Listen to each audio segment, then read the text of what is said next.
Hello and welcome back dans le podcast Unapologetically Moi. Bienvenue. Ça fait un moment que je vous ai pas vu. J'espère que vous allez bien.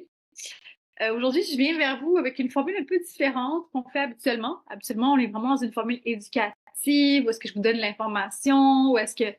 Voilà, c'est moi qui parle.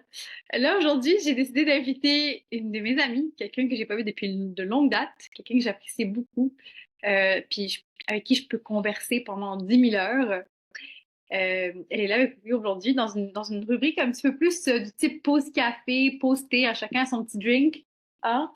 Euh, et je vous présente Louisa. Louisa, comment ça va? Bienvenue. Merci, ça va super, je suis trop contente de faire ça avec toi. Merci pour l'invitation. Avec plaisir. Et moi aussi, je suis enchantée parce que, comme j'ai dit, je peux parler avec toi pendant des heures et des heures et des heures. Alors, Des avant de années. commencer, avant de commencer le sujet du podcast, j'aimerais bien que tu te présentes un petit peu à mon public, quels sont juste qu'ils fassent connaissance avec toi, qu'est-ce que tu fais, qu'est-ce que tu aimes, qu'est-ce qui te passionne, euh, et qu'est-ce qui t'amène dans mon podcast aujourd'hui en quelque sorte. Alors, moi c'est Louisa, mais tu peux m'appeler Loulou ou Loulou Zazou sur les réseaux. Hem, j'ai 32 ans, je vis à Lyon, bien que, je viens à la base de Montréal, c'est là où j'ai rencontré Lania. Hem, je suis juriste en droit des affaires depuis quelques années, hem, mais il y a plein de choses qui me passionnent. En dehors du droit, évidemment. Hem, j'ai une passion réelle pour, en fait, l'art, je crois, en général. Toutes les formes d'art et pour, les gens. Les gens et qu'est-ce qui m'amène ici? Bah, c'est que je viens de lancer aussi mon podcast, je pense et en fait, on je pense qu'on s'est trouvés comme ça et c'est beau, quoi, de se dire, en fait, avant, on se parlait, au téléphone ou quand on pouvait se voir ou, par message et puis maintenant on se dit: «Oh, en fait, on fait toutes les 2 ça et bah, let's go, on se parle, et on parle aux autres, quoi», donc c'est cool. Yes, absolument. Et tu sais, on a souvent des discussions qui sont assez longues, parfois un peu trop philosophiques, comme la discussion qu'on a eue cette semaine au téléphone avant ce podcast. Yes. Puis tu sais, je me rappelle la discussion, on parlait de tout et n'importe quoi, mais il y avait quelque chose qui nous a vraiment interpellés par rapport à notre parcours. Euh, Autant on a une peur qui est similaire, mais qui se manifeste différemment. Yes. Pour ma part, c'est la peur du succès et pour toi, c'était beaucoup plus la peur de l'échec. Est-ce que tu Ouais. peux nous en faire un peu part de comment tu le vis quotidiennement, puis comment tu as réussi un petit peu à transformer cette peur-là ou comment c'est en voie de transformation et voilà quoi. Ouais, surtout en voie de transformation parce que moi, c'est une peur, je pense que c'est dans mon top 3 quoi. J'ai un top 3 sur à peu près, tout et j'ai un top 3 peur, enfin top ouais, top 3 peurs et la peur, je pense, peut-être numéro 1 ou numéro 2 c'est la peur de l'échec. Hem, mais c'est viscéral quoi. C'est no joke. Mhm. La peur de l'échec, ça m'empêche de faire ce que j'aime, en fait. Ça m'empêche de me dévoiler au monde parce que j'ai peur, de mal faire et j'ai peur, qu'on me juge quoi, en fait. J'ai peur que ça soit pas assez bien et je pense que ça rejoint le fait que je sois un peu, perfectionniste et que j'ai du mal à accepter, de débuter dans les choses et en fait, je pense que c'est parce que quand j'étais jeune et même encore aujourd'hui, quand j'essaie des trucs, je suis toujours, enfin, je pick up, assez vite. En fait, j'ai une capacité à comprendre assez vite les choses et à les assimiler et du coup, quand je fais les choses, ben, les gens peuvent penser que c'est assez naturel ou que je maîtrise un peu le truc et tout, alors que non et du coup, ça donne une fausse image du truc, quoi et du coup, moi, je me mets la pression. Je te donne un exemple, genre, j'ai commencé la danse et la plupart des gens commencent à danser, ben, en cours débutant, quoi, parce que tu jamais dansé de ta vie et que danser, c'est super dur. Sauf que moi, je me suis inscrite dans un cours débutant en me disant: «Ouais, j'ai jamais dansé, mais je rêve de le faire depuis que je suis jeune. Sauf que j'ai fait un cours en débutant et mon prof, il m'a dit: «Bah, tu passes en intermédiaire parce que tu vas te faire chier en débutant et je sens que tu as les capacités d'être en intermédiaire». Mais du coup, il se passe quoi? Il se passe que moi, je suis en intermédiaire et je suis en PLS parce que I'm put on the spot où je suis trop bien pour être en débutant, mais moi, je me sens pas assez bien pour être en intermédiaire parce que je commence et du coup, je panique et j'ai tellement peur de pas être aussi bien que les autres et là, c'est le début de tout et ça m'a fait ça dans plein de choses, dans plein de matières dans ma vie, que ce soit à l'école, au travail et hem et donc ouais, l'échec pour moi, it's a big thing. C'est, c'est un truc sur lequel je me suis penchée, j'ai lu plein de livres parce que, vraiment c'est handicapant, quoi.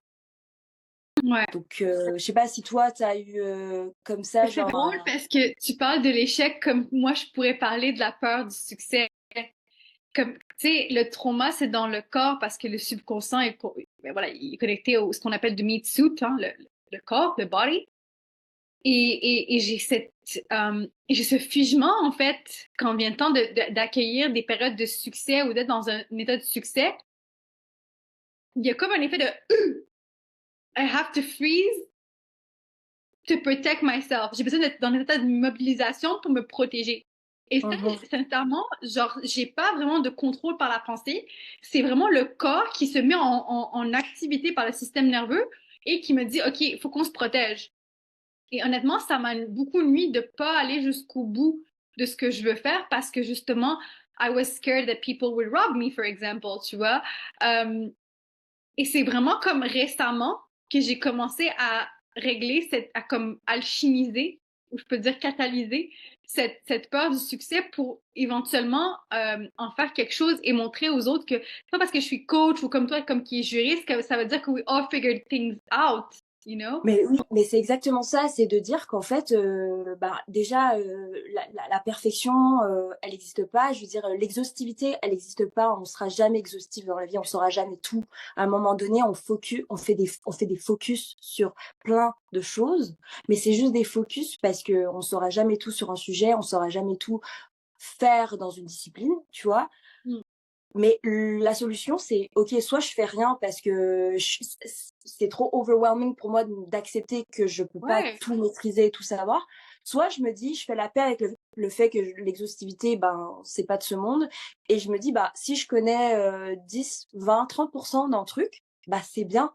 Puis c'est pas grave parce que j'apprendrai encore un autre truc un peu différent et Mhm. j'en connaîtrai les 40 et ça suffit et en réalité, vraiment, je me rends compte que ça suffit et tu sais pourquoi? Parce que j'ai fait des longues études, parce qu'avant de faire du droit, j'avais fait des sciences biomédicales et j'avais fait des neurosciences cognitives et cetera.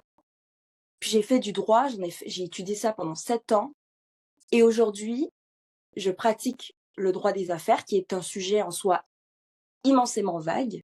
Mhm. Vraiment, ça comprend plein de sous-sujets et pourtant, je les connais pas tous. Je connais pas les codes par cœur, mais je peux quand même faire mon métier très bien, en fait. Mhm. Et c'est OK de pas tout maîtriser, de pas tout savoir parce que j'apprends au fur et à mesure et puis tu as, je sais pas, 4 5 clés qui finalement suffisent à faire, je sais pas, 60% of the job and that's enough, that's good enough. Donc je pense qu'on se sabote, on s'auto-sabote avec ce syndrome un peu de l'imposteur, Absolument.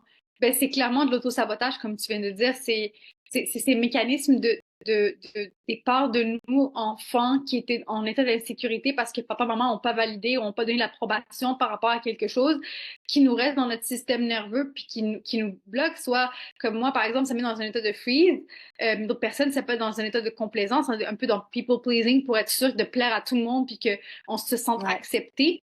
Puis dans ouais. d'autres cas, ben, c'est du fight or flight, combat fuite. C'est soit je fuis mon succès, je fuis ce qui est ma peur ou peu importe, ou soit je la combats et je suis dans des états de stress assez élevés au point de me sentir faible et fatiguée. Et on vit que des fatigues chroniques à n'en plus finir. Puis c'est intéressant de se rendre compte et de prendre conscience que quelque chose qui est dans notre programmation de l'enfance, qu'on a comme perçu ou compris à travers les adultes qui nous ont mis dans un état de manque de sécurité et qui n'ont pas répondu peut-être à nos besoins comme on le voulait. Je sais pas pour toi, c'est comme toi et moi, on a grandi à Montréal. Toi, tu as vécu en France, puis on est d'origine toutes les deux algériennes, on est bien maghrébines dans notre culture, bien kabyles dans notre culture. Yes. Dans quel type d'environnement tu as grandi par rapport à l'école et par rapport au fait que nos parents ont immigré puis ont travaillé fort? Mais est-ce que tu penses que c'est quelque chose qui a contribué justement à cette peur de l'échec puis qui parfois peut te paralyser? Ah, mais tellement, parce que, en fait, je reviens du coup à ce que j'ai dit tout à l'heure, de manière finalement assez naturelle depuis l'enfance, je suis une bonne élève. Tu vois? Je Mm. réussis bien à l'école. En faisant pas trop d'efforts, je réussissais bien et puis quand je mettais un peu d'efforts, vraiment j'excellais, tu vois? Sauf que, tu sais, daron maghrébin, enfin, je sais pas toi, mais moi, mes parents, jamais de leur vie, ils ont vu un bulletin de ma life, quoi. Parce que j'étais, par rapport à mon grand frère, celle qui réussissait à l'école alors que lui, il galérait plus, tu vois? Du coup, Mhm. moi, c'était là en mode, on n'a pas à se soucier d'elle, elle est auto suffisante, elle se gère et on s'intéresse même pas, quoi, en fait. On part du principe qu'elle réussit et du coup, tu as ce poids de réussir et tu as ce poids de très bien réussir et d'aller viser des métiers respectables, quoi, tu sais, qui te donnent un statut et tout en société. Et it's no wonder que j'ai fait quoi? Moi, j'ai fait fac de médecine, fac de droit. Alors qu'en Mm. réalité, je suis passionnée par, plein d'autres choses, quoi, en fait. Et que si je m'étais écoutée, peut-être que j'aurais fait différemment. Et comme à l'école, mes darons, aucune, réunion parents-prof, c'était genre moi, je présentais même plus tu sais, les convocations. Je les cochais, je cochais pas présent et je signais à leur place parce que je savais qu'eux, c'était juste ils comprenaient pas l'utilité, ils comprenaient pas puis moi, j'avais honte aussi, j'étais là genre: «Ouh là, le moins, mes profs, ils rencontrent mes parents, le mieux je me porte». Les bulletins scolaires, n'en parlons pas et donc j'ai toujours été dans ce truc de: «Je dois réussir. Je dois être celle qui a un diplôme dans ma famille, celle qui, s'en sort». Parce que j'ai un peu, utilisé ça pour me sauver en fait, me donner une valeur. Parce que je pensais qu'à travers ce statut-là, j'aurais une plus grande valeur Mhm. et ce que ça a fait, c'est que ça a alimenté ce perfectionnisme en moi et donc aujourd'hui, c'est jamais assez bien. Parce qu'en fait, j'ai ja mes darons étaient pas intéressés par moi quand j'étais enfant à l'école et j'avais pas ce truc, «Ah mais tu fais quelle matière?» et «Il y a quoi qui te passionne?» et «Ah, tu as une super note là» ou «Là, tu as une moins bonne note mais c'est pas grave» et tout. J'ai pas eu ce feedback-là, on n'en parlait juste pas, jamais. Et aujourd'hui, maintenant, dès que je réussis un truc, c'est triste, hein, mais sincèrement, la première chose que je me dis, c'est: «Bah, c'est normal. Mhm. The job is done». Et le pire, c'est que je vais te donner un exemple très concret qui m'est arrivé il y a 3 mois de ça et ça m'a marquée. Pour la première fois, on me fait confiance avec la mise en scène d'un spectacle qu'on me dit que je vais de danse de l'école, devant 500 personnes qui comprend 250 élèves et on me dit: «Tu vas, un animer le spectacle, 2 tu vas l'écrire le spectacle et tu vas le jouer en tant que personnage principal et on te laisse avoir un personnage secondaire, mais c'est toi qui fais tout et puis c'est toi qui décides des lumières et c'est toi qui gères avec la régie et cetera». Moi, j'ai jamais de ma vie, fait ça, quoi.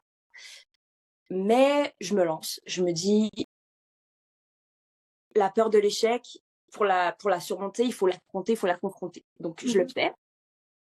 J'écris, je monte, je fais le spectacle, je prends des petits cours d'impro parce que j'ai jamais, like, acting skills, like, it ju you just tu sais, tu t'improvises pas ça, tu vois? Donc enfin, jeu de mots, tu vois? Du coup, j'ai fait des cours d'impro pour fake it till, you make it, tu sais? Et donc je fais tout ça. Le spectacle est une réussite incroyable. Pourtant la générale, c'était la cata, il y a rien qui allait, j'étais en PLS. Heu que des super feedbacks. Le personnage secondaire, le gars avec qui j'ai travaillé, il me fait des vocaux pour me dire: «Waouh, je suis tellement fière de nous, c'était le meilleur spectacle ever de l'école». Le président de l'école me dit ça et tout et moi, qu'est-ce que je me dis?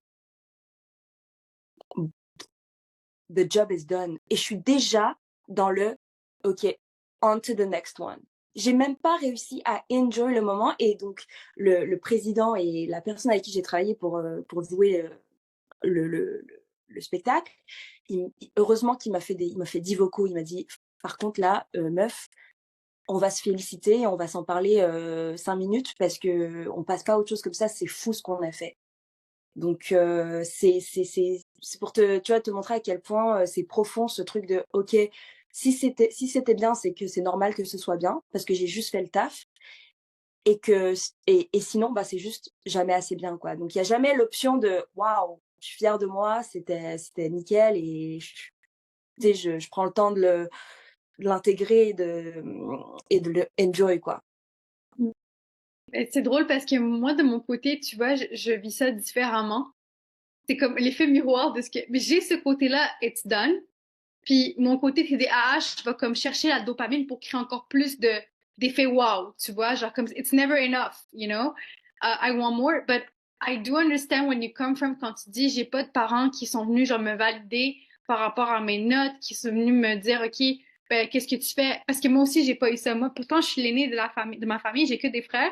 Et quand je vois mon dernier petit frère qui a 15 ans de différence avec moi, puis je vois comment ma mère elle passe du temps avec lui, même si c'est pas vraiment close close, elle va lui poser des questions après l'école, genre comment ça a été, t'as fait quoi, les examens, nanana, ah t'es fatigué, peut-être genre faire ça plus tard, tu sais. Ouais, ouais, I'm like, ouais. why didn't I get that when I was a kid? Tu sais, c'est comme une part de moi enfant, pas qui jalouse parce que oh my god, I love that my mom is doing that with my brothers parce que moi je l'ai pas eu, fait que je suis vraiment contente que mon frère l'ait. Mais c'est la petite fille en moi qui se disait combien de fois j'étais insécure et j'ai pas eu cette validation. Puis Ouais. ce manque de validation là à genre faire en sorte que combien de fois j'ai pas été jusqu'au bout des choses ou comme combien de fois j'ai abandonné des choses where I was successful, que j'étais en train de réussir, tu sais. Puis j'ai développé comme un syndrome de genre I need recognition. J'ai besoin de reconnaissance. Fait que quand je fais quelque chose, la plus minime, j'ai besoin d'entendre quelqu'un qui me dit ah c'est bien, c'est bon ou genre merci, tu sais. C'est assez fou. Mais ça, Euh, on en a tous besoin, on a tous besoin de reconnaissance. Les gens qui disent qu'ils en ont pas besoin, they're lying. non, On en a tous besoin. C'est absolument. primordial dans notre, vie en société avec les autres, quoi. Ben oui, parce que c'est de renouveler, puis connaissance, c'est de connecter, de connaître, d'apprendre, de comprendre, tu sais, c'est tout cet univers-là. Et Exactement. tu as parlé de honte, et c'est vrai que si je vais avec ma scolarité, parce que tout comme toi, j'ai fait des longues études, je comprends pas pourquoi j'ai fait dans la com, dans la vente, dans le journalisme, dans la mode, et puis aujourd'hui, je suis dans la psychothérapie, tu sais, combien de choses que j'ai explorées. Mais Ouais, Dieu ouais, ouais. merci, c'est parce qu'il y a une raison aussi pourquoi on passe par tout ce chemin-là. C'est voilà, qu'on se découvre et on apprend à se connaître. Mais comme tu disais, il y avait vraiment un sentiment de honte. Un poids sur quoi déjà, parce que, je sais pas pour toi, mais ben, je pense que c'est à peu près la même chose pour toi et moi, on est les minorités en termes de siblings, de frères et sœurs. Bah, oui, oui, moi, je suis la C'est seule, fille, ouais, ouais, j'ai 2 frères, ouais. c'est ça. Same. Et moi, j'en ai trois. Donc, Ouais. essayer de faire son chemin parmi des boys, Ouais. t'as Ouais, l'impression ouais. des fois que eux ils succeed more on certain things que toi, puis t'es comme, tu te sens tout le temps genre comme en décalage. Comment toi tu l'as vécu? Bah, moi, c'est complètement l'inverse, en fait. Moi, Hmm. c'est complètement l'inverse parce qu'au final, j après, j'aime pas dire j'ai réussi parce que c'est quoi réussir sa vie, tu vois? Enfin, moi, je suis la seule de mes siblings à avoir fait des études. Est-ce que pour autant j'ai réussi ma vie et eux ont pas réussi leur vie? Mon grand frère, il a une femme, 2 gosses. Moi, je suis célibataire, j'ai pas d'enfant. Enfin, je pense qu'il trouve, beaucoup de réussite là-dedans. Moi, je trouve de la réussite, professionnelle. Donc, tu sais, il y a ce truc-là. Mais par contre, ce qui est vrai, c'est que pour nos parents, la réussite égale les études. Enfin, chez les Maghrébins, notamment, si tu pas réussi ta vie tant que tu pas réussi les études. Et pour te dire à quel point c'était deep, c'est que mon grand frère, heu, quand je suis rentrée on est rentrés à la fac, en même temps. à peu près, parce que lui, il a dû faire, des équivalences, puis, tu vois, Mhm. retaper des années, tout ça, bref. Donc, il est plus grand que moi, mais on est rentrés la même année à la fac et il est ren je enfin, c'était une évidence qu'il rentrait à la fac parce que, ma mère, lui laissait pas vraiment le choix, quoi. Et au final, pendant plus de 6 mois, il nous a fait croire qu'il allait à la fac alors qu'il y avait jamais mis un pied, quoi, tu vois? Pour te dire à quel point tu as honte d'avouer que la fac, l'école, les études, c'est pas pour toi et qu'il y a peut-être une autre voie, tu vois? Et ça a causé un drama juste incroyable, le fait qu'il nous ait caché ça. Et pour lui, une souffrance incroyable. T'imagines, genre pendant 6 mois, vivre une double vie, mentir comme ça à ta famille, parce que, tu te dis: «Ma famille est pas capable de m'accepter comme je suis». Et surtout que mon grand frère avait la pression que moi, j'étais à la fac et que moi, je réussissais, parce que pour moi, c'était: «Si je réussis pas, je ne suis rien», en fait. C'était ça le niveau de pression que Mhm. je me mettais. Et donc moi, je l'ai vécu plutôt comme une pression de moi qui réussis et plutôt comme une culpabilité de pourquoi est-ce que eux ils y arrivent pas et moi j'y arrive. Et du coup, ben, à chaque fois, ma mère, elle prenait moi en exemple pour lui dire: «Bah, regarde elle réussit, elle va à l'école, pourquoi toi tu y arrives pas?»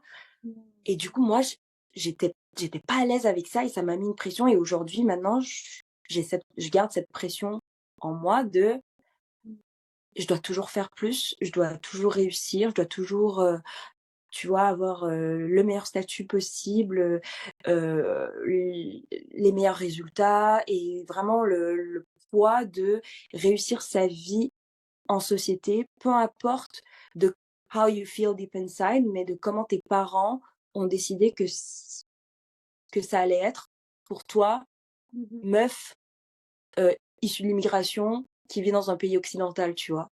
Et Ouais. ça a été, et je commence à peine à le déconstruire, ce truc-là, Mm. de me dire: «Il y a d'autres façons de réussir dans la vie et c'est OK, quoi».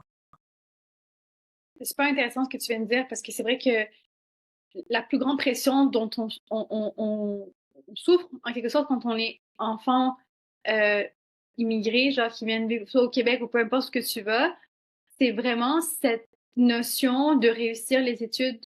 Parce que c'est comme si nos parents, étant donné qu'eux, ils n'ont pas eu la chance de vivre dans un état où est-ce que les études, ils pouvaient se permettre durant longtemps, ou encore, ils ont vécu des bonnes études, ils sont médecins, etc. Mais comme ils viennent pour notre réussite, c'est comme un sentiment d'être redevable envers le parent, le caregiver. Ouais. Et ça, je l'ai observé dans beaucoup de personnes autour de moi, que ce soit des hommes ou des femmes qui sont généralement plus kabyles qu'algériens. Genre, si je peux me permettre de dire ça comme ça, il y a vraiment ce sentiment de vouloir rendre les parents fiers parce qu'il y a une honte derrière de pas être assez ou encore de pas réussir ou encore de pas être accepté. Et toi, comment tu l'as vécu? Parce que, tu sais, on va pas se mentir, quand tu rentres dans un pays autre que ton pays d'origine, toi, t'es né au Québec, si je me trompe pas? Alors moi, c'est compliqué, je suis née en France, Né en mais France. j'y ai pas vécu. C'est-à-dire qu'il y a, je sais pas, à peine 6 mois, mes parents ont déménagé à Montréal. Donc en réalité, la première fois que j'ai découvert Lyon, c'est quand je me suis installée à Lyon, il y a 9 Ouais. ans. Mmh. Mais tu vois, cette double identité ou cette triple identité, parce que dans ton cas, c'est comme une triple identité, Ouais. comment tu vis ça? Le côté maghrébin, le côté québécois, le côté français? C'est une super bonne question, ça. Ben, comme une schizophrène, hein. Voilà. Mais clairement, c'est de la schizophrénie, interne, mais c'est une super question. Et je me suis beaucoup posé la question de qui, parce que souvent on me pose la question: «Tu de quelle origine?» ou «Comment tu te sens le plus?» Et en vrai, je peux pas choisir, je peux pas te dire, parce que je suis je suis, algérienne autant que je suis française, autant que je suis québécoise, et ça fait de moi genre vraiment un enfant bâtard, quoi. Genre vraiment un énergumène spécial, qui fait que j'ai le poids, des traditions, de la culture, et là on parle de honte, donc cette shame, heu, transgénérationnelle que je porte. Alors que je vis dans un pays jusqu'à mes 23 ans où c'est peace, be who you are, embrace yourself as a woman, be out there, tu vois, go draguer les gens, go draguer les hommes, les femmes prennent le pouvoir et tout, alors que, tu vois, moi, dans ma maison, je pouvais même pas parler aux mecs, enfin, tu vois. Et la France, qui est cet entre-deux où, bah, comme il y a une forte communauté ici maghrébine et que la France, en réalité, est un peu un mélange entre les deux où on te met une pression sociale et en même temps, il y a quand même cette culture occidentale qui fait que en France, tu peux être qui tu veux et faire ce que tu veux. Il y aura moins de jugement qu'au bled, mais il y en aura plus qu'à Montréal.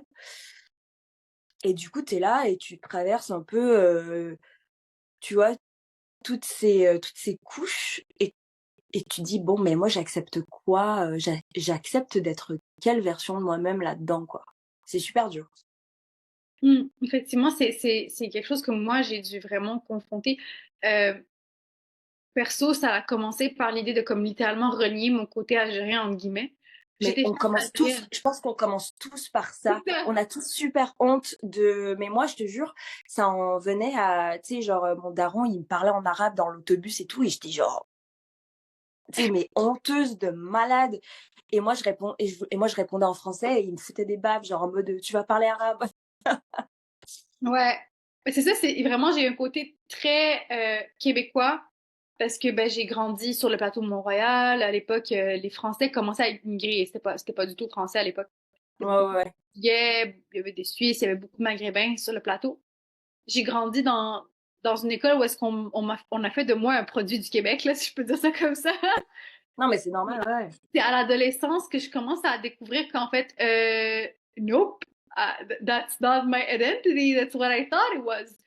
Puis c'est là où est-ce que les injonctions sociales, les injonctions religieuses, les injonctions culturelles ont commencé. Puis tu parlais du transgénérationnel, il y avait beaucoup de choses en lien avec le fait que, ben, vu de ce que j'ai compris, parce que c'était beaucoup plus sociétal que religieux, parce que la religion, l'islam, en termes de spiritualité, c'est loin de tout ça, mais il y avait cette injonction du genre, t'es une femme, tu dois être cachée, on ne doit pas te voir, tu dois être comme ci, comme ça, tu peux pas bouger comme ci, tu peux pas bouger comme ça, tu peux pas parler trop fort, pas trop si. J'avais de la misère à me retrouver dans mon bagage culturel algérien, kabyle. J'ai détesté mon algérienité, si je peux me dire ça comme ça. Ah ouais. Puis, tellement qu'I was like in the middle of all this, genre cette sauce, j'ai fait, you know what, I'm gonna be the type of woman who's gonna try to be in the middle. C'est genre un peu, à l'époque, je me Celle suis qui dit, plaît à tout le monde. La people exactement, pleaser.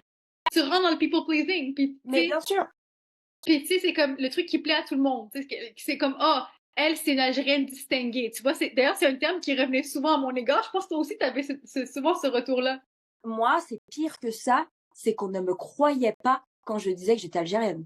Ouais, ça m'est On déjà ne me arrivé. croit pas parce qu'on me dit, bah, déjà physiquement, je sais pas, pour une raison quelconque, je ressemble pas à une Algérienne, quoi. Donc physiquement, on me deny cet access. Mon vocabulaire est pas assez aussi algérien, en fait. Il est trop Mhm. distingué, comme tu dis. Donc access denied number two. Et ensuite, mes centres d'intérêt. Et puis ma façon mon ouverture d'esprit. J'étais un Yes, peu trop ouverte, quoi, tu yes, vois. Donc là, yes. bang, strike, Ouais, ouais. hop. Et c'est vraiment ça, c'est le fait d'utiliser un vocabulaire qui est riche. Parce que personnellement, je m'excuse, mais je trouve qu'à un certain âge, à un moment donné, il va falloir utiliser un vrai vocabulaire. On peut plus dire t'es-tu down, yo, tu sais, c'est comme ça fonctionne plus. Déjà, un mec qui me parle comme ça me turn off direct. Juste Ouais, parce que, ouais, ben, voilà, ouais. je me dis, à un certain âge, sans jugement, c'est juste, j'aime bien m'exprimer, j'aime bien entendre des gens qui ont l'air intellectuellement parlant, il y a quelque chose qui se passe ici, tu sais, je pense que toi comme moi, on est des personnes qui sont sapiosexuelles, on est très attirés par les personnes qui ont une certaine pertinence dans leur façon de parler, de communiquer, de faire les choses. Et comme Et tu dis, surtout, qu'est-ce que ça veut dire? Ça veut dire que les Maghrébins sont pas capables de le faire. Enfin, je veux dire, oui, finalement, c'est hyper péjoratif, quoi. Et oui, justement, je pense que nous deux, on est pareil, on est un peu porte-parole de ça en se disant, bah, on peut être maghrébine et savoir très bien s'exprimer. Et ouais, je veux dire, et justement, je pense que notre combat, quelque part, il est de sortir des préjugés. Sauf qu'en fait, au départ, comme on tâtonne, on sait pas trop comment faire, on passe forcément par la case déni. Mhm. On nie notre identité, notre première identité, donc celle qui est transmise génétiquement, donc nos parents et notre Yes. algérianité, pour ensuite y revenir, tu vois, on fait un peu, on recule pour mieux sauter, tu vois, pour ensuite Yes. se dire, en fait, non, the way to do this is not in denying my culture, but embracing my culture, et donc d'être qui je suis, donc parler ce langage que je parle, mais de le faire pour mettre en lumière, en fait, les Maghrébins. Tu vois ce que je veux Absolument, dire? absolument. Mais tu sais, c'est aussi le côté, genre, moi, à Montréal, par exemple, quand je suis retournée en 2020, depuis, j'ai rencontré quelques personnes. Tu sais, habituellement, mes amis, c'est que des Québécois ou des Français, tu sais. C'est pour ça Ouais. que, à la fin, je me suis comme créé une identité française, parce que je me suis dit, ah, it's in the middle, you know, somehow. C'est entre l'Algérie et la France. C'est vrai, mais c'est tellement in the middle. Moi, je trouve que c'est vraiment ça. C'est in the middle land. Il y a le côté méditerranéen latin, puis il y a le côté anglo-saxon de l'autre côté, Exactement. you know. Ouais, ouais, ouais. Puis même les Maghrébins me disaient, ah, toi, t'es différente, t'es pas comme les autres, t'es pas pareil, t'es surprenante. Et Hmm. je savais pas trop comment prendre ça parce que il y avait même une sensation de honte dans le sens comme genre, toi, t'es pas comme tu devrais l'être. Ou comme nous, on l'est. Fait que t'es encore quelqu'un à l'écart, tu sais. Ouais. Voilà, je savais plus où me mettre et c'était vraiment un travail de déconstruction. Je dirais que j'ai commencé à déconstruire tout ça, là. Cette année, en 2024, j'ai atteint le summum avec la peur du succès en avril. J'ai fait, OK, it's time to say goodbye to this version of me because I'm no longer this person. I do have gratitude for her et tout son passé, ses apprentissages, etc. Mais je suis pas une chose, je suis plusieurs choses. Exactement, et c'est ça qui nous rend intéressants en fait. Si t'étais qu'une seule chose, tu serais pas aussi intéressante et tu pourrais pas avoir autant d'empathie envers les autres, parce que c'est ta Absolument. différence qui te fait comprendre la différence des autres. Tu vois ce que je veux dire? Si tu t'intéresses pas à ceux qui sont différents de toi, tu pourras jamais les comprendre. Et c'est pour ça que au final, bah, ça marque ton ouverture d'esprit. C'est parce que tu acceptes finalement qu'il n'y ait pas un seul modèle, qu'il y en ait plusieurs. Parce que toi, tu représentes un de ces modèles et donc ça te permet d'être beaucoup plus à même d'aller à la rencontre des autres et de les accepter pour qui ils sont et sortir des préjugés. C'est très intéressant, ouais, ce que tu dis. Et toi, tu l'as vécu comment, ce jugement-là? Parce que là, on parlait de honte. Puis je pense aussi que c'est que les gens de notre culture, malheureusement, vu le mot qu'on utilise, c'est chouma ou hashma, on a de la misère culturellement parlant, à différencier la pudeur et la honte. Et toi, comment tu as vécu ces jugements-là? Puis comment tu as vécu ta relation avec la pudeur et la honte aussi? Tu sais, c'est comme, vu que c'est différent, c'est pas la même chose, quoi. Très difficilement. C'est un travail que j'ai pas encore terminé, clairement, pour être Mhm. honnête. Moi, j'ai été éduquée de manière très sévère par rapport au fait d'être une fille. Donc, fallait que je sois cachée, fallait que je parle pas, que j'ai pas d'opinion, que je m'écrase. Fallait pas du tout que je sois féminine. Donc, moi, j'ai grandi, j'étais un peu un tomboy, tu vois. On avait un uniforme au secondaire, tout le monde, toutes les meufs mettaient des jupes. Moi, j'étais la seule en pantalon, parce que c'était juste pas envisageable I chez moi remember que je that. sorte en jupe. Ouais. I remember that. Ouais, I ouais, remember... et ça m'a Regina, je crois, traumatisée. ça se peut-tu? Exactement, à Regina Suta, j'étais la seule fille en pantalon tous les jours pendant chaque année de mon secondaire. Donc toujours un peu baggy, oversize. Ouais, je pense que j'étais un peu garçon manqué, quoi, Ouais. dans, en C'est tout comme une cas, couche de carapace de une- protection pour mais pas tellement, te faire et pas, agresser, mais en même temps, au fond de toi, la petite fille, elle veut être une fille, tu sais. mais tellement, elle veut être désirée, désirable, elle veut exploser de féminité, tu vois, mais it was all bottled in. Mais parce que j'avais pas le choix. Parce que Mhm. c'était la peur, parce qu'on m'a dit, et on m'a répété un milliard de fois, pudeur, pudeur ma fille, pudeur, pudeur. Et donc dans mon dans mes habits, dans ma façon de parler, I was always loud, always laughing out loud. J'ai toujours été très sociable. J'ai toujours eu beaucoup d'amis mecs. Tu vois, je me suis toujours très bien entendue avec les mecs. C'était une mauvaise chose, tu vois, je le faisais en cachette. On m'a expliqué n'exhibe pas ton corps.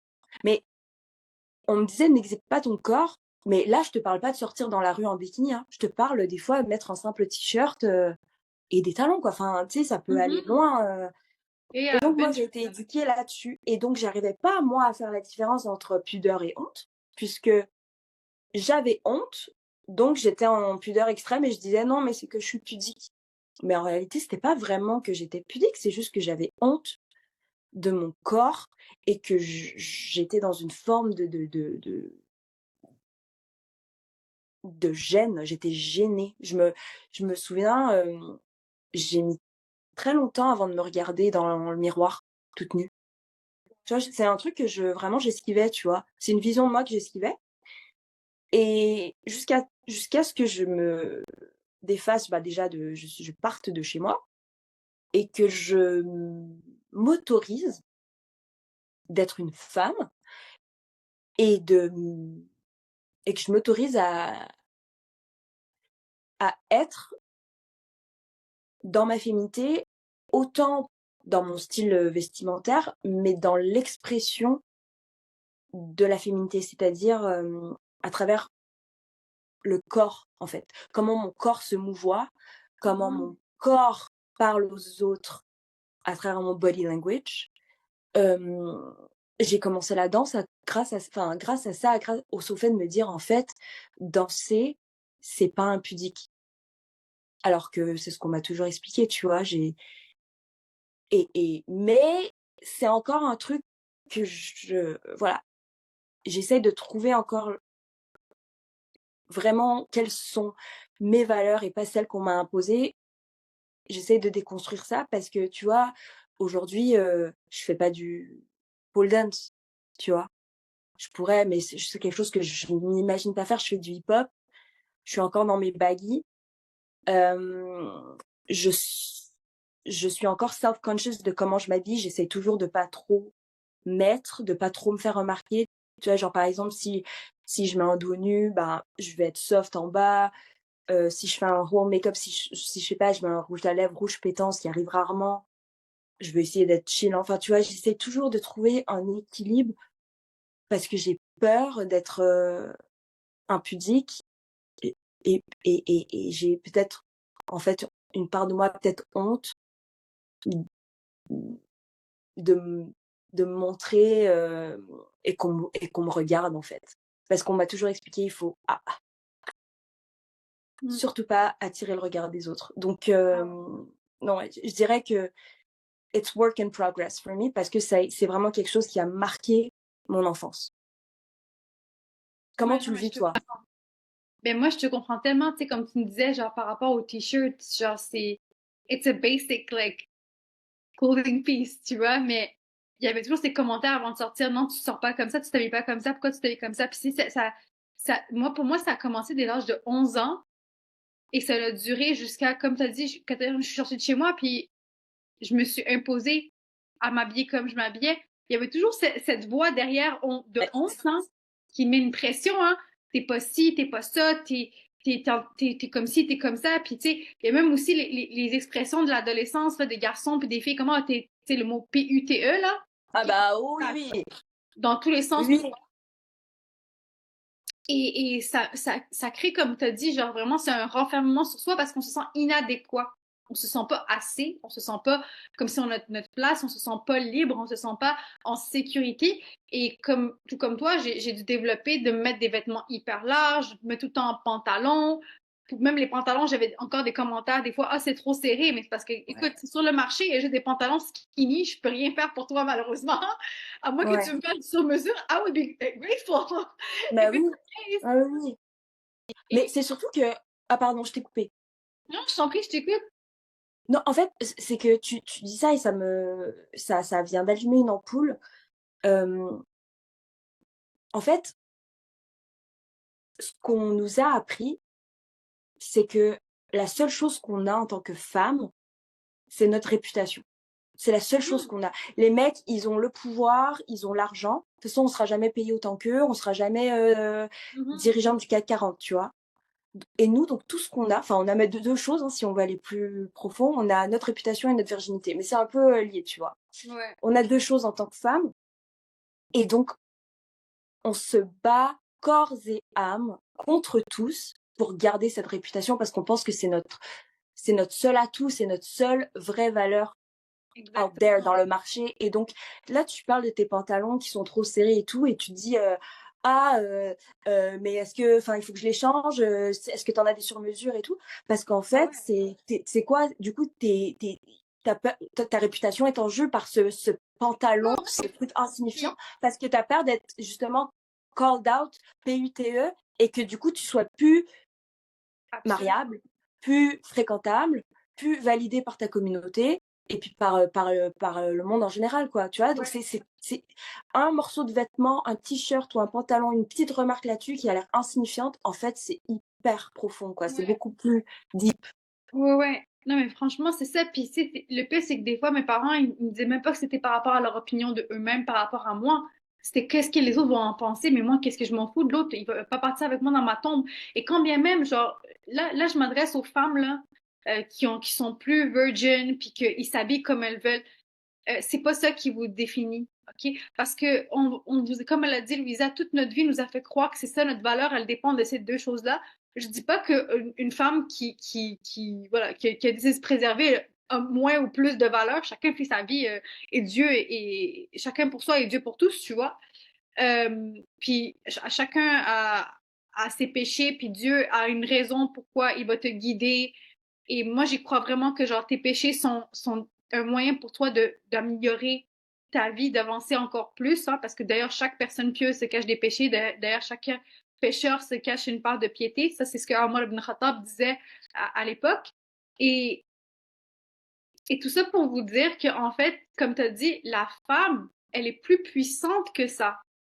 Sa communication, sa façon d'être, sa façon d'éduquer dans la société, sa place en tant que mère, sœur, cousine, tante, grand-mère est beaucoup plus puissante, beaucoup plus parlante. C'est comme l'eau. Il y a beau avoir le sol, mais l'eau, quand elle se déchaîne dans la mer, elle a beau être silencieuse, quand elle se déchaîne, elle est en mouvement. Et c'est ça la force de la femme.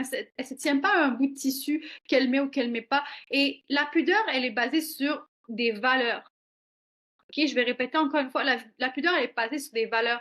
Et combien même que genre notre culture ou la société, les injonctions qu'on va recevoir depuis enfant te disent que en fait, non, honte à toi, tu vas faire honte, tu es honteuse ou tu es inadéquate, t'as pas ta place, tu devrais pas être comme ci, tu devrais pas être comme ça.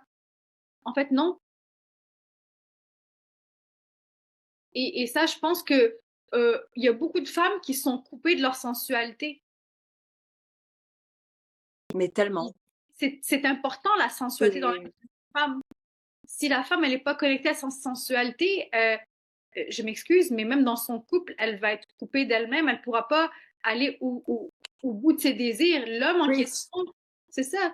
L'homme, son homme, son partenaire peut pas justement, même lui, il va se sentir impuissant, faible. Mais tellement, tellement. C'est en fait être, en capacité d'être dans sa sensualité, c'est d'être en capacité d'être connecté à tous ses sens. Mhm. Si tu es pas capable d'être sensuel, c'est que tu es déconnecté de ton corps, tu es déconnecté de tes sens. Il y a rien qui se passe et ça, finalement, le major issue dans tous les couples et dans toutes les relations, c'est qu'il y a une déconnexion entre 2 personnes. Pourquoi? Parce que tu as une en tout cas au moins une des 2, peut-être les 2, qui sont déconnectés d'eux-mêmes. Si tu es déconnecté de toi-même, comment est-ce que tu veux connecter avec l'autre? Mhm. Tu refuses de prendre le temps et d'apprendre à te connaître. Parce que être dans sa sensualité, c'est savoir se connaître. C'est savoir ce qui te fait du bien, c'est savoir se mettre en valeur, c'est savoir, ressentir le chaud, le froid, le doux, c'est savoir enfin, je veux dire, même au-delà de la sexualité, hein, la sensualité, elle est partout. Elle est dans ta façon de marcher, elle est dans ta démarche, elle est dans ta façon de regarder, d'être en mesure de maintenir le Mhm. regard avec l'autre, de connecter avec lui, d'être capable d'être en connexion parce que tu es connecté à toi-même. Donc c'est une femme qui n'est pas dans sa sensualité, elle est déjà, elle n'est est-ce qu'elle est vraiment dans sa féminité? Est-ce qu'elle est dans son énergie féminine? Je pense pas. Non, Et on a besoin d'énergie féminine et d'énergie masculine, sinon ça marche pas, tu vois?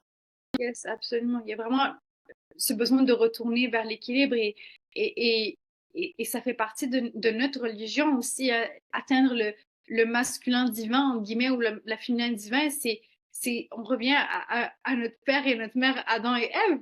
Et, je veux dire, ils étaient connectés à leur sens, même quand ils étaient, justement, lorsqu'ils ont, en guillemets, sortis du paradis, c'est ils se sont approchés d'un arbre qui les connecte à leur sens. Et la sensualité, c'est pas de la sexualité. C'est toujours différent. I think, Exactement. justement, dans notre C'est culture, ça, les gens, ils confondent. Mmh. ouais, dans notre culture maghrébine et dans la société en général, il y a beaucoup de confusion dans, comme tu as dit, la sensualité, c'est vraiment être dans son corps, connecté avec son corps pour connecter avec l'autre. Et celui qui s'aime est connecté avec lui-même. Celui qui s'aime est connecté avec son créateur parce que dans ces sens, juste dans la prière, par exemple, quand tu fais la prière, tu dois te connecter à des membres de ton corps pour pouvoir justement être en soumission face à ton créateur, tu vois. Et il y a vraiment comme beaucoup d'éducation à faire par rapport à ça.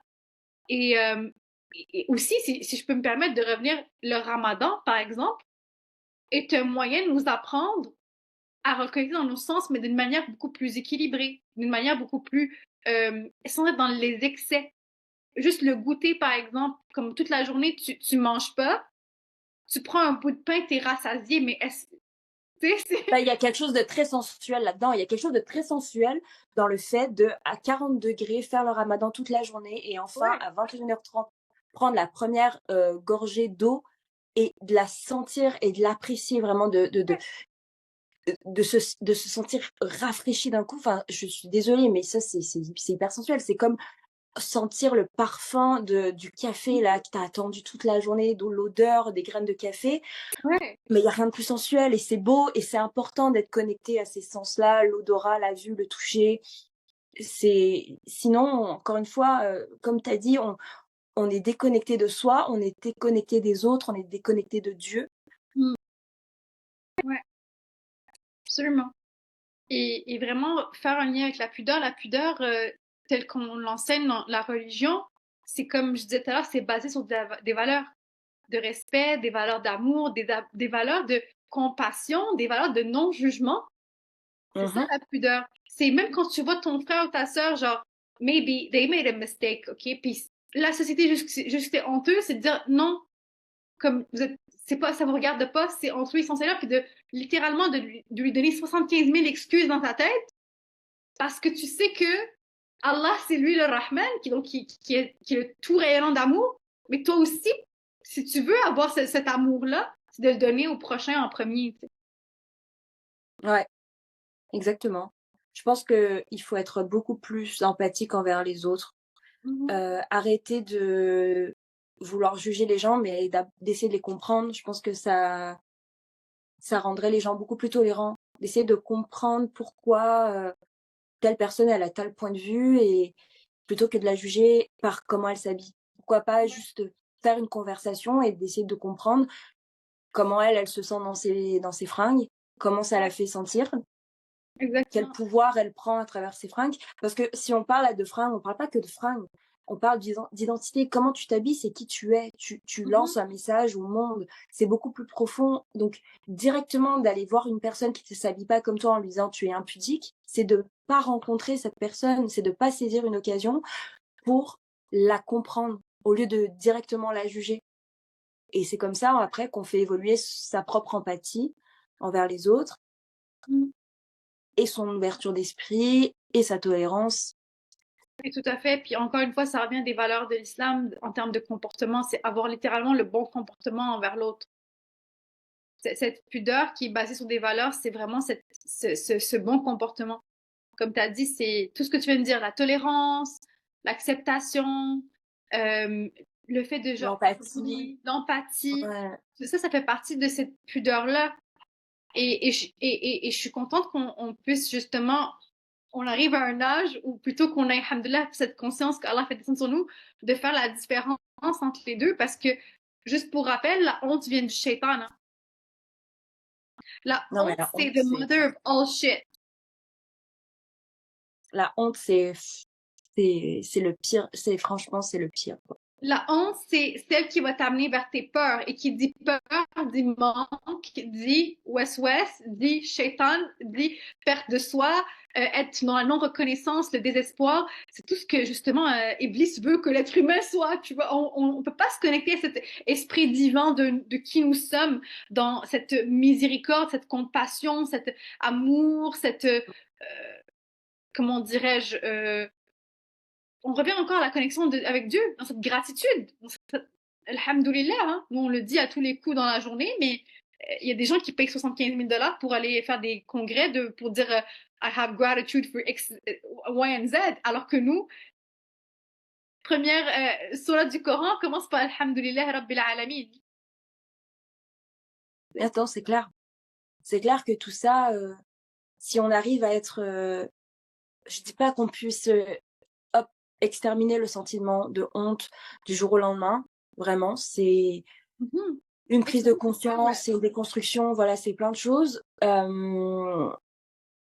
Donc, enfin, je veux dire, moi aussi, hein, j'ai encore, honte et c'est pour ça que j'ai autant peur de l'échec. C'est que j'ai honte de pas assez bien faire, de pas être assez bien et j'ai peur que les gens me jugent. J'ai encore, enfin, on a tous, encore, un rapport aux autres qui est un peu toxique parce que, on guérit pas comme ça Mhm. je sais pas, 20, 30, 40 années de honte où on nous a inculqué à dire: «Ah, ça c'est pas acceptable, ça c'est honteux, ça c'est impudique».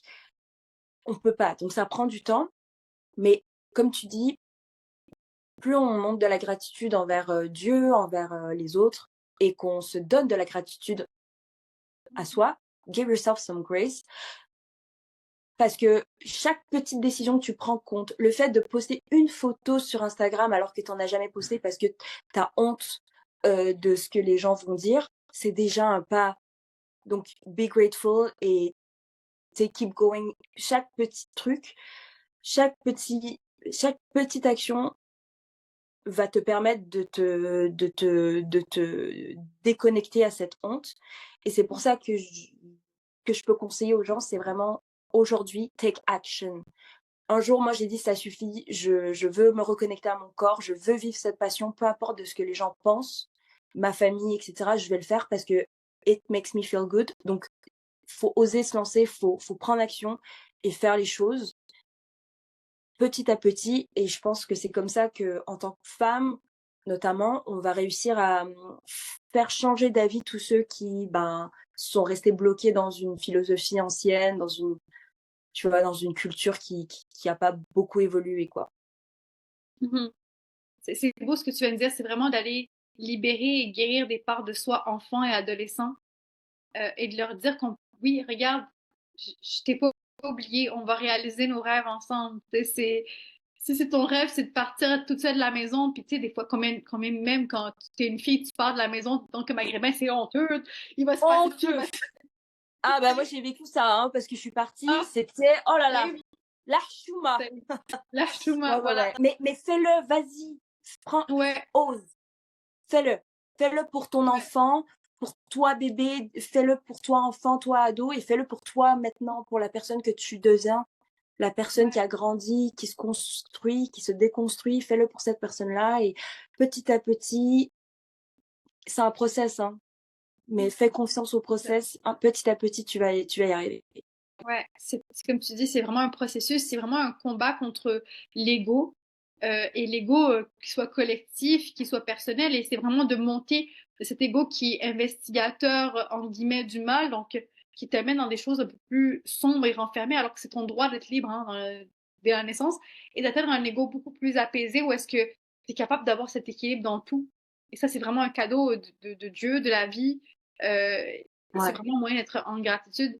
Puis, moi, j'aimerais bien savoir quels sont les moyens que tu pourrais conseiller, soit aux auditeurs ou que toi-même que tu as entrepris pour justement te libérer de la honte. Bon, on peut pas, comme tu as dit, se libérer de la honte au complet parce qu'il y a plusieurs volets à la honte, il y a plusieurs parts de nous qui vivent de la honte différemment. Le plus important, c'est d'avoir la culpabilité parce que la culpabilité va t'amener à atteindre une responsabilité et de vouloir changer les choses, de mettre en action. La honte, parfois, elle te renferme dans un état de freeze ou de fuite ou peu importe, de complaisance. Alors, toi, c'est quoi, qu'est-ce que tu conseillerais aux gens, par exemple, et quelles sont les méthodes que tu as mis en place dans ta vie pour justement t'en sortir? Pour, en tout cas que ça aille mieux, bah, comme j'ai dit, je me suis mise à l'action. Donc par exemple, en prenant des cours de danse parce que c'est quelque chose que je rêvais de faire depuis que j'étais jeune, donc je me suis lancée. Aussi en deuxième petit truc, quand je prends une décision de ben, je reviens sur les vêtements parce que c'est l'exemple qu'on a utilisé et je sais qu'en tant que femme, comment s'habiller, c'est vraiment ça a l'air d'être un truc anodin, mais on y pense beaucoup, on essaye plein de outfits, on change: «Ah ça va pas, oh là je me sens mal, oh là on voit trop mes fesses et tout», enfin it's a big deal for us girls. Donc je reprends cet exemple-là, avant de m'habiller, et s'il y a un truc où je me dis: «Ah là, c'est un peu too much», je me demande: «Est-ce que c'est moi qui pense que c'est too much aujourd'hui parce que je suis pas en accord avec, comment how it looks et comment it makes me feel?» Parce que c'est pas nécessairement comment les autres le perçoivent, mais comment moi je me sens à l'aise dans ce que je porte. Ou est-ce que c'est un diktat de mes parents? Est-ce que j'entends ma mère me regarder et me juger quand j'ai choisi de porter cette jupe?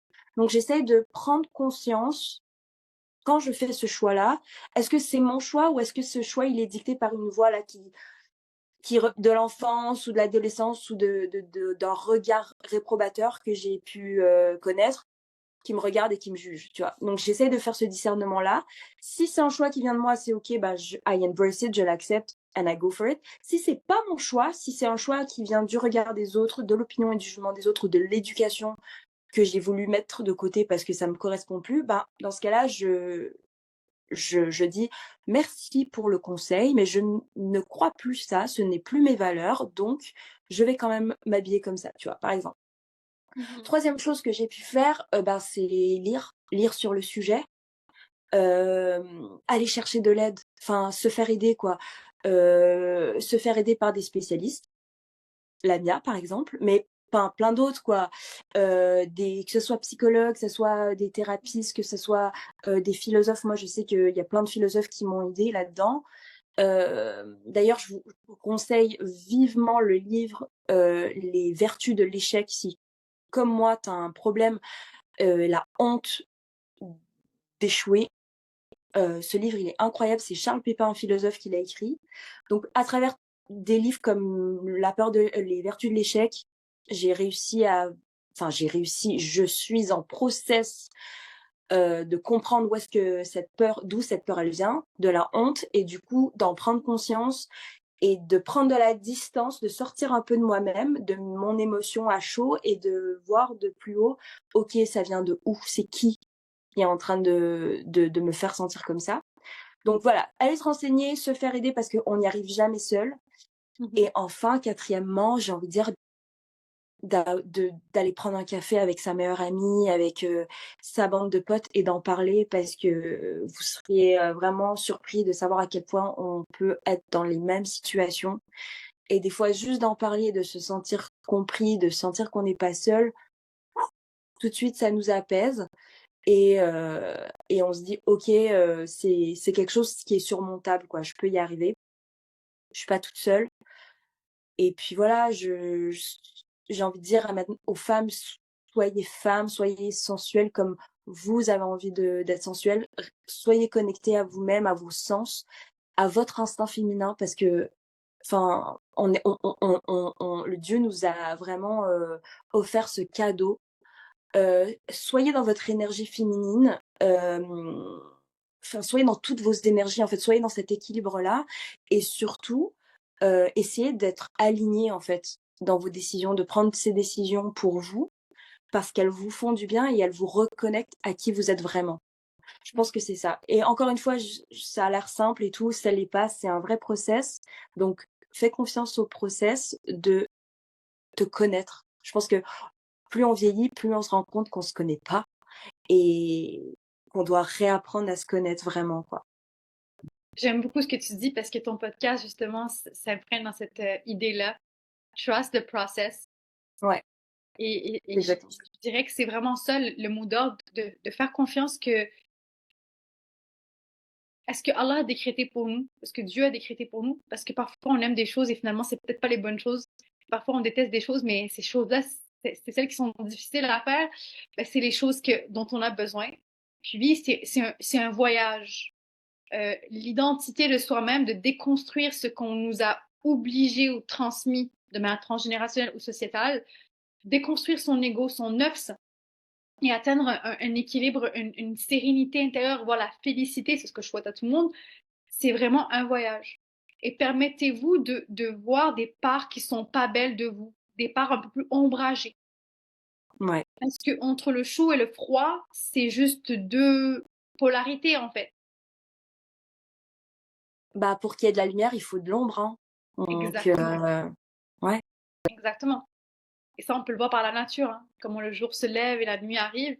C'est ouais, des choses dont on a besoin. On a besoin de ce côté-là de nous qui est un petit peu toujours en reconstruction, entre guillemets, ou qui se déconditionne pour mieux se conditionner, pour qu'on soit satisfait, pour remplir nos besoins en tant qu'humain.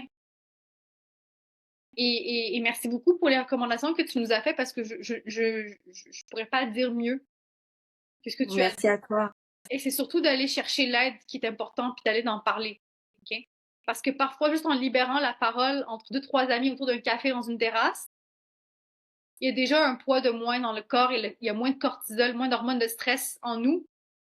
Et moi, personnellement, je suis quelqu'un qui est autoprojeté. J'ai besoin d'entendre ce que je dis pour me sentir plus, ah, ok, c'est juste une parole, juste une pensée. T'sais. Puis de trouver la bonne personne, le bon thérapeute ou le bon spécialiste ou comme tu as dit, on n'arrive jamais seul. Ok. D'ailleurs, dans l'islam, même les prophètes, ils n'ont pas réussi à arriver seuls. Ils ont toujours eu besoin de quelqu'un. Personne n'y arrive seul, personne. Exactement. Et aussi faire confiance que Dieu va mettre les bonnes personnes sur votre chemin. Même si ça ne dure pas, par exemple, vous rencontrez un thérapeute, vous voyez deux, trois fois, c'est déjà un outil. Allah met les outils devant nous. Donc, Dieu met les outils devant nous. Donc, n'hésitez pas à être dans la reconnaissance, même si ça paraît loin, ça paraît dur, ça paraît compliqué de se rendre au bout de la lumière du tunnel. On y arrive, donc cherchez de l'aide. Cherchez de l'aide. It could be with me or anyone else. Cherchez de l'aide. Avant qu'on se quitte, j'aimerais bien avoir une recommandation, quelque chose qui pourrait t'inspirer ou inspirer le public à créer un déclic, quelque chose que tu aimes, quelque chose que tu apprécies, ça peut être n'importe quoi. Euh, autant ça peut être dans l'art, autant ça peut être je sais pas moi, dans tout ce qui est culinaire, ça peut être dans les styles de vêtements, dans la lecture, peu importe. Bah, moi, ce que je fais qui marche vraiment beaucoup quand, il y a il y a des pensées vraiment qui voilà, qui m'obsèdent, qui me pèsent, je me sens lourde, je me sens stressée, je me sens anxieuse. Ce que je fais, c'est que je mets la musique à fond chez moi et je danse. Mais je Ok. danse vraiment, pour libérer et je trouve ça incroyable. Mais je pense que enfin, c'est hormonal, hein. De toute façon, on synthétise, de la sérotonine, de la dopamine, heu, le la toxicité les toxines qu'on libère juste à danser ou à chanter à tue-tête, mais c'est thérapeutique, quoi. Donc moi, ouais, c'est mon petit trick, les jours où je me sens mal, j'ai une émotion, voilà, je mets la musique et je sais pas, genre pendant 5 10 minutes à fond, je chante, je danse et tout de suite, quand j'ai terminé ma petite, dancing, sesh, je sais pas, je retrouve un p la joie.